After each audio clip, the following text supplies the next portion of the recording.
Meru inang'aa.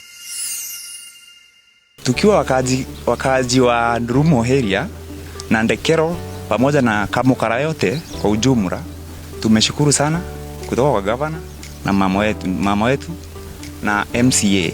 Tumeshukuru sana kwa hii barabara ametutengenezea pamoja na daraja. Imetuunganisha watu wa hii area yote pamoja. Kwa majina ni Vincent Montedia. Hii area yetu gavana wetu ametusaidia sana. Hii area tumeona imekuwa fiti sahi, sasa njia iko sawa, tutaweza kupita tukikuja Isaini na tukienda huko Ndulumu. Sisi tuko sawa, pikipiki zenyewe tuko sawa, na hata hiyo mawe tulikuwa tunabeba ya kujenga sasa tutakuwa tunaletewa mpaka kwa nyumba. Na akifanya kazi kama hii wanampiga kwa sababu ya ile maendeleo anafanya. Pongezi mama, na Mungu azidi kukupatia hiyo baraka. Thank you very much, na tutazidi kukuombea na tuko nyuma yako kwa kila jambo. Thank you so much, na asanteni sana. Hata MCA wetu Bwana Muna pia tunamrudishia shukurani, na ni asante sana na Mungu awabariki. Kwa majina naitwa Doreen Kadhami, the ward administrator Nyaki East.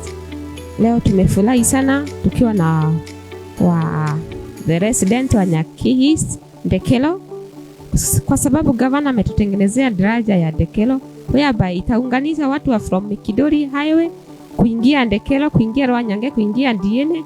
Na ndio maana tunasema asante sana kwa governor wetu, na tunaona governor ametuma ndoza, njia inapanuliwa. Hiyo ni kitu ya kushukuru Mungu na kushukuru gavana wetu. Na siku ya leo tumekuja inspection ya njia ambayo inafanywa road opening, itafanywa graveling na baadaye ifanywe compaction.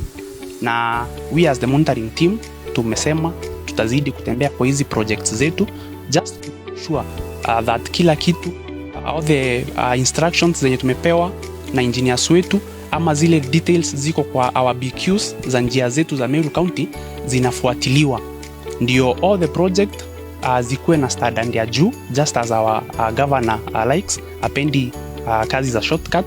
Ndio hiyo ile kazi itafanywa ndani ya Meru County, iwe ni nyumba inajengwa, iwe ni kitu ya hali ya juu, ndio iweze kusaidia wakaaji wa Meru kwa muda mrefu. Meru inang'aa.